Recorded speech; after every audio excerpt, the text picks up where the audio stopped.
Hello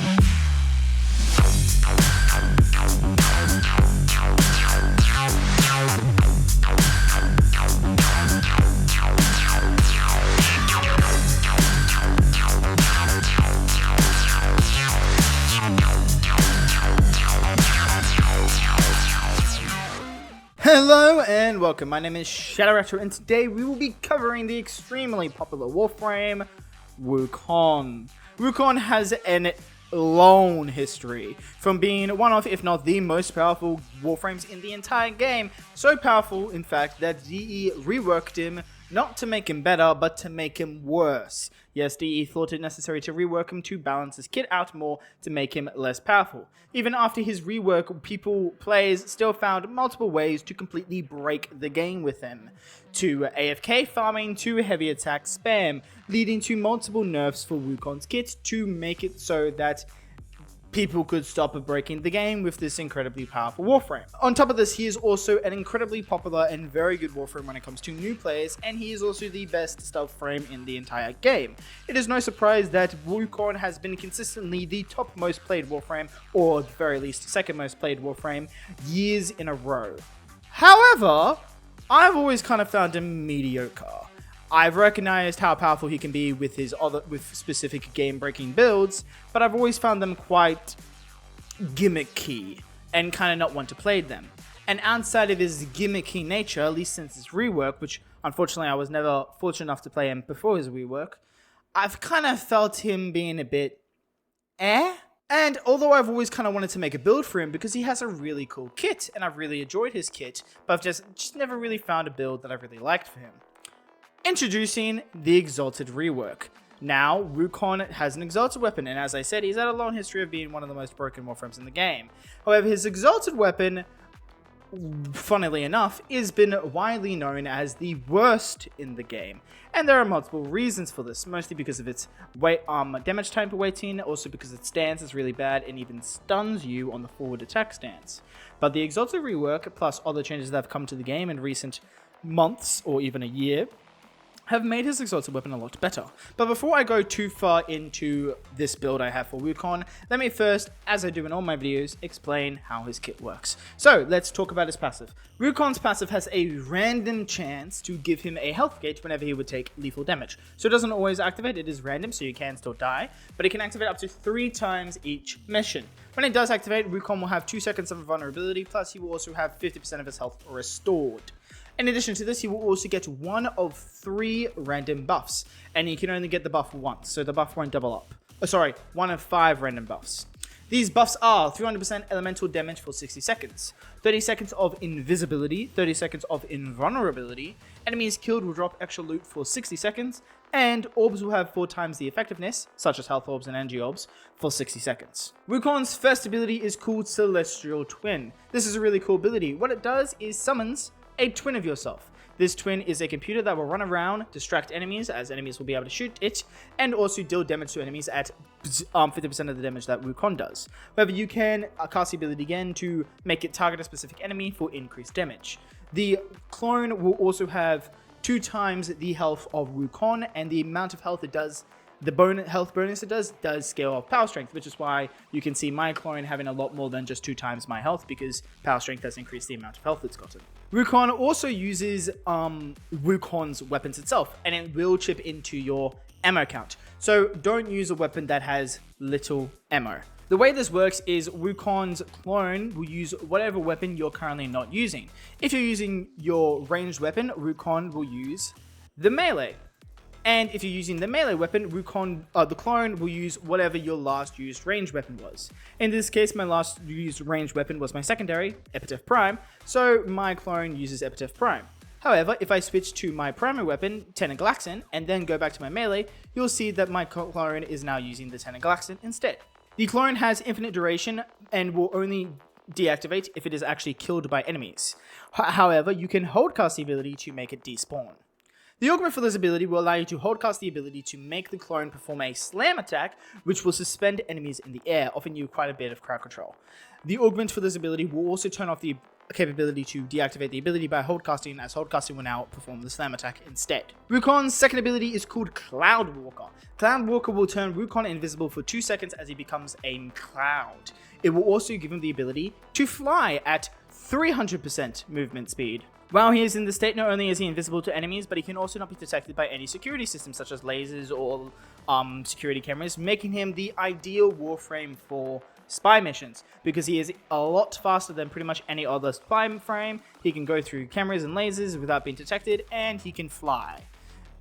In addition to this, when you cast the ability, you will be cleansed of all negative status effects, plus you will be healed based on the distance you travel within the ability, making it an amazing ability for healing as well, not just movement. The augment for this ability will make it so that allies within 4 meters of Wukong when casting the ability will be invisible for 14 seconds. Wukong himself cannot be affected by this invisibility buff, however his celestial twin can. Wukong's third ability is called Defy. Wukong will open into a stance where he pulls out his exalted weapon. He will be immune to all damage and all new status effects, and will store the damage he receives. Whenever the ability runs out of duration, the stored damage will be multiplied and then will be redirected back at enemies within range. In addition to this, Wukong will also have all negative status effects cleansed from him after the ability runs out, and he will gain an armor bonus up to 1,500 additional armor based on the damage he receives. Having your Celestial Twin activated when casting this ability will also make your Celestial Twin go into the same stance as you, having the staff out, and also will perform the AoE attack, which with the stored damage. And now, finally, the main reason we're all here, Wukong's exalted weapon, Iron Staff. The ability is named Primal Fury. First things first, I should probably mention that when you have Iron Staff activated in Celestial Twin, your Celestial Twin will also gain access to Iron Staff. As you can see right now, my Celestial Twin is going around beating on enemies with Iron Staff. Iron Staff has a 25% crit chance, a 2x crit damage, and a 30% crit status chance, giving it very good stats. Crit damage and crit chance is pretty average, how status chance is above average, making it really good. However, it does primarily impact damage, and back in the day with the slash meta, especially for melee weapons, if they didn't have high slash rating, they were pretty much garbage. And since Wukong did primarily impact damage, which not only wasn't slash, but is also just bad and generally speaking, this also made this weapon not good. On top of that, as I said, the stance stuns you. The regular stance gives you this situation right here, right there, where you fall back, and it stuns you a little bit. The forward stance also kind of has a weird motion where you kind of get stuck on the ground a bit. So the stance in general can be kind of annoying to play with. However, it is worth noting that the forward stance, that slam attack it does make a vortex which will suck enemies in, and I'll show you that working right now. However, the thing about this weapon is that, well, 2 things. Number 1, it has 100% follow through. Now, if you don't know what a follow through is on a melee weapon, follow through is basically a stat that determines how much damage the next enemy hit by the weapon receives. So if you have a weapon with a 50% follow through or 0.5 follow through, that means that the first enemy you hit with a melee weapon will receive 100% of the damage of the weapon. The second enemy you hit will only receive 50% of the damage, however. The third enemy will only receive 50% of the damage the second enemy took, and so forth and so forth. Meaning, any melee weapon with 100% follow through is not only rare, but is also incredibly powerful, because it means every enemy hit by the weapon will receive 100% of the damage.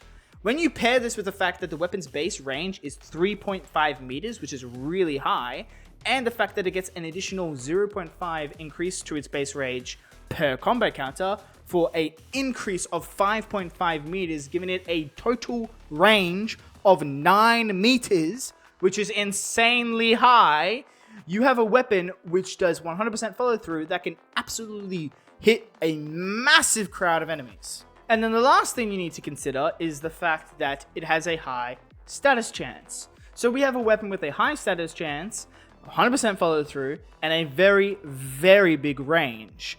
And now it can use melee arcanes. One melee arcane in particular works pretty well with those kind of stats. Like, oh, I don't know, melee influence, for example, potentially? Voila. What's more is melee influence can be used to create an electric gas setup, just like I did in my Exalted build, which is the video I released before this video. Sorry, Excalibur build. Melee gas can be very powerful because it's AoE. And this weapon groups enemies. So we are applying the gas status effect in a very large area, and then we are grouping enemies. And it's doing a lot of damage to those enemies.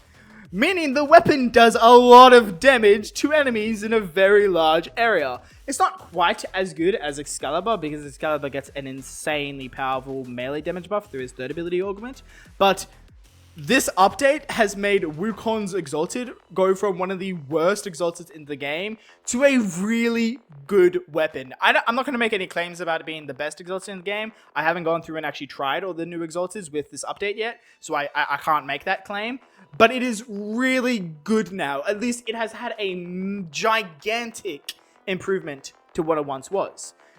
Because we also don't really care about the fact that it's impact weighted, not slash weighted. Because first of all, enemies' armor isn't as much of an issue, so slash is no longer really the meta anyway. And on top of that, slash hasn't been the meta for melees in a while, because melee influence can't carry slash. It only carries elemental damage, and slash is physical damage. So we don't care about its actual physical damage weighting, which meaning the fact that it's impact weighting means nothing to us, because we can have melee influence on it, and we'll just mod for electric and gas, and we'll wipe out rooms. And of course, when we buff this setup even more with, say, I don't know, the Helminth ability Wrathful Advance, we kill enemies really fast. And that's basically what this build is in a nutshell. I will say though, before I get too far ahead of myself, the fourth ability does have an Exalted, which will increase the crit chance of the weapon by 15 for each time you kill an enemy, and it up to a 150% crit chance buff, and it does decay over time. This crit chance buff is additive with mods, so it's really not that worth modding for anyway, especially not with Wrathful Advance. So yes, this build is just an Exalted build with his melee, using melee influence with gas and electricity, using Wrathful Advance over his second ability. You could put it over his first ability, because the AI for Celestial Twin, quite frankly, is pretty dumb. I decided to put it over the second, and also the second ability does give you really good healing and also status cleansing, meaning the second ability has a lot of value, especially because this build is a health tank build, so there's definitely a lot of value with the second ability giving you that healing. I decided to put it over the second ability, however, because I think Celestial Twin, although it has a really stupid AI, is a really cool ability. And although the ability isn't nearly as powerful as I'm powerful, it's still capable of doing some pretty good damage, and it is just a buff to my damage output, and also my buff to my survivability, as enemies will be shooting it instead of me, which is a crowd control, which is a survivability buff.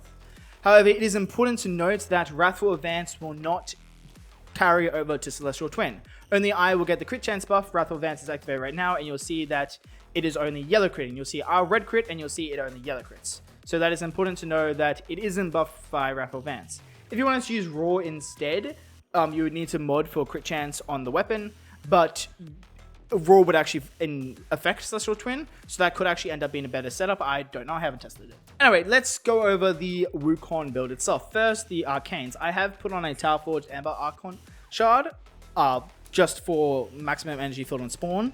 This is because I don't like dropping energy pads, and it's also the reason why I normally run Zenorek on most of my builds. However, I am using Neramon, as this is a melee setup. So I instead am using this for maximum energy, just so I have enough energy to set up my damage rotation at the very start of the mission. All my builds just need energy at the start of the mission and are self-sufficient on energy after that. So normally when I use Zenorek, I only use it at the very start and never use it ever. Wellspring at the very start and never use it ever again. You do not need this Arcane. If you're happy to use an energy pad or Zenorek, this Arcane is completely useless. You could also use Preparation on the build if you wanted to. That is entirely up to you. It is just for user-friendly sake for my part. Next, the actual Wukong build. We are running Steel Charger, not for the extra melee damage, though that is nice, but mainly for the extra mod capacity. My Arcanes are Arcane Blessing, of course this is a health tank build, and Arcane Strike to increase the attack speed. Attack speed is a very big buff when it comes to melee influence setups, because it means the faster we hit enemies, also the faster we are applying status effects, the faster we're killing enemies. So definitely recommend Arcane Strike. Umbra Intensifier Plus in Blind Rage and Augur Secrets for our power strength. Augur Secrets is a bit of a flex slot. You could also run Vitality on there if you wanted for additional tankiness, or some range, additional duration if you want a duration as well. So a bit of a flex slot. I went for extra strength, but you could do a few other different things. We have Prime Continuity along with Narrow-Minded for our duration. We do not need range on this build, as none of our abilities work off range. Our third ability does, but we actually don't care about the third ability for killing enemies. We only care about it for our armor buff, so we don't need range for it. Primed Flow and Equilibrium offer our energy economy. We definitely want Equilibrium because we're not running Arcane Energize, and we do have a draining ability because Primal Fury will drain energy for as long as it's activated. So we want a consistent source of energy like Equilibrium. And of course, Adaptation for the extra 90% damage reduction, which will give us a lot of tankiness paired with the 1500 armor on top of our base armor and the extra 200 health on top of our base health, which will give us a lot of EHP, which makes us very tanky. Plus the health gate we get from a passive when it does activate. Next, the actual Iron Staff build. Obviously, melee influence. Primal Fury is its stance mod. You can't change this. Every exalted weapon has their own stance mod, so you have to go with Primal Fury. Condition Overload is for our base damage, and we are using Berserker Fury. It is a relatively slow weapon, so I would recommend using both this and Arcane Strike for the extra attack speed. We have Volcanic Edge and Vigilant Scourge for the status chance and gas damage, and Shocking Touch for the electric damage. I would recommend using the 60/60 electric mod before the even more status chance. I do not have the 60/60 electricity mod, which is why I'm not using it. Ripping Runes for even more status chance, and then we are using Galvanized Steel, mainly not so much for the crit chance, but mainly for the 120% crit damage at max stacks. And obviously our faction mod. Faction mods are incredibly important when it comes to melee influence because they triple dip with melee influence. This means they apply independently 3 times, each time multiplicative with each other, which is a gigantic buff to your DPS. So you 100% need a faction mod on this build. Otherwise, you could decide to run Raw instead of Wrathful Advance, in which case you would use Blood Rush instead of your faction mod. You would have less crit chance, but which could arguably make your DPS worse, but it would also make your Celestial Twins DPS better because Raw would actually affect it. Whether or not that means your overall DPS would be better is hard to say. I wouldn't count on it because, like I said, the Twins AI is very stupid, so I wouldn't count on it for damage. Raw, however, would give you a faction damage that would actually work on Skuldra and Techrot since they don't have a faction mod, which is an argument in itself to why you would use Raw over Wrathful Advance. And also it means you don't have to use constantly switch out your faction damage mods, which is another argument to use Raw over Wrathful Advance.